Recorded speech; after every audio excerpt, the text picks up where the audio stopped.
విశ్వాస సహితమైన ప్రార్థన, విశ్వాస సహితమైనటువంటి ఆరాధన, విశ్వాస సహితమైనటువంటి మాట, విశ్వాసతో సహితమైనటువంటి అడుగు వేయడం, అది చాలా చాలా ప్రాముఖ్యమైనది. బైబిల్ గ్రంథంలో మీరు చూడండి, అగ్నిగుండములో పడేస్తారా, పడేయండి, అగ్నిగుండములో నుంచి కూడా రక్షించుటకు మా దేవుడు శక్తిమంతుడు.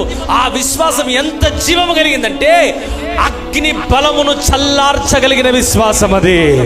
ఈరోజు నామకార్థ విశ్వాసం చాలా మందికి.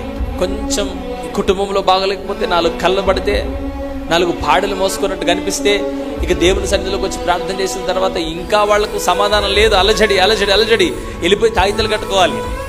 ఒక మాట చెప్పనా, నల్లదారం నిన్ను పరలోక రాజ్యం తీసుకెళ్ళదు, తాయిత నిన్ను పరలోక రాజ్యం తీసుకెళ్ళదు. విశ్వాసము దేనిపైన? కొంతమంది అలాగే ఉంటారు, ఏమో జరుగుతుంది మా ఇంట్లో, నాకు తెలవాలి, నాకు నిద్రే పట్టకొచ్చింది, నాకు ఏమైతుందో తెలవాలి, సమస్య పోవద్దు. వెళ్ళిపోయి ప్రభు చెంతబడి, ప్రభా నేను పండుకొని నిద్రపోయి మేలుకొందును, నీవే నాకు తోడుగా ఉందని వాక్యం రాయబడింది కదా ప్రభా అని విశ్వసించి ప్రార్థన చేయడం లేదు. ఆ మాటే పక్కన పెట్టేసి ఎందుకు నిద్ర పట్టకొచ్చిందో తెలవాలా. ఎందుకు? మొన్న వాడు వచ్చిన ఇంటి ముంగడికి, మొన్న ఆమె ఇంట్లో అడుగు పెట్టింది, నిద్ర పట్టడం లేదు కాబట్టి ఆ సమస్య తెలిస్తే ఏ తాయితో ఏ కొబ్బరికాయ తెచ్చిపెట్టి 3 రోజుల కాడ పెట్టాలి.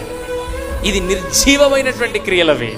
వాక్యము సెలవిస్తుంది, నీ ప్రక్కన 1000 మంది పడిన, నీ కుడి ప్రక్కన 10,000 మంది కూలిన, అపాయమేమియో నీ యొద్దకు రాదు, ఏ తెగులు నీ గుడారము సమీపించినా కూడా మోకరించి విశ్వాసంతో ప్రార్థన చేస్తే ఎంతటి శక్తి కలిగినటువంటి ఎంతటి చీకటైనా సరే యేసు నామమున నీ విశ్వాసము ద్వారా పారిపోవలసిందే. అది బలమైన శక్తివంతమైనటువంటి ప్రార్థన, జీవము కలిగినటువంటి విశ్వాసం.